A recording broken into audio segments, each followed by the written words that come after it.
ಇನ್ನು ಮಧ್ಯಪ್ರಾಚ್ಯ ಯುದ್ಧಕ್ಕೆ ಭಾರತದ ಮೊದಲ ಬಲಿ ಆಗಿರೋದು ನಾನಾಗಲೇ ಹೇಳ್ತಾ ಇದ್ದೆ ಹೇಗೆ ಏನು ಗೆತ್ತ ಅಂತ.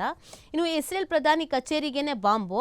ತನ್ನ ಸರ್ವೋಚ್ಚ ನಾಯಕ ಅಯೋತಲ್ಲಾ ಅಲಿ ಖಮೇನಿಯನ್ನ ಅವರ ಕಚೇರಿಯಲ್ಲಿ ಹತ್ಯೆಗೈದ ಇಸ್ರೇಲ್ ವಿರುದ್ಧ ಸಿಡಿದೆದ್ದಿರುವ ಇರಾನ್ ಇಸ್ರೇಲ್ ಪ್ರಧಾನಿ ಕಚೇರಿಯನ್ನೇ ಗುರಿಯಾಗಿಸಿ ಸೋಮವಾರ ಭೀಕರ ದಾಳಿಯನ್ನ ನಡೆಸಿರುವಂಥದ್ದು.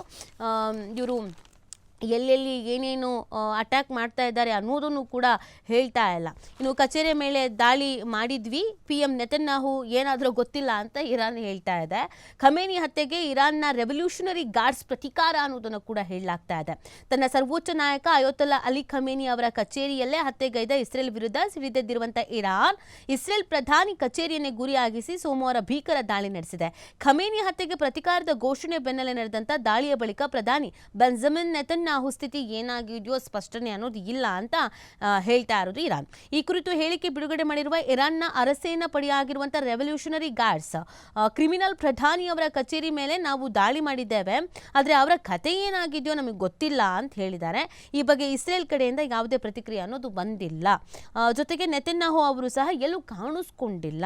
ತಮ್ಮ ದಾಳಿಯಿಂದ ಇಸ್ರೇಲ್ಗೆ ಆಗಿರುವ ಹಾನಿಯ ಪಟ್ಟಿ ಮಾಡಿರುವ ಇರಾನ್ ಪ್ರತೀಕಾರದ 10ನೇ ಹಂತದ ದಾಳಿ ಭಾಗವಾಗಿ ಇಸ್ರೇಲ್ನ ಹಲವು ಭಾಗಗಳ ಮೇಲೆ ಆಕ್ರಮಣ ಮಾಡಿದ್ದೇವೆ.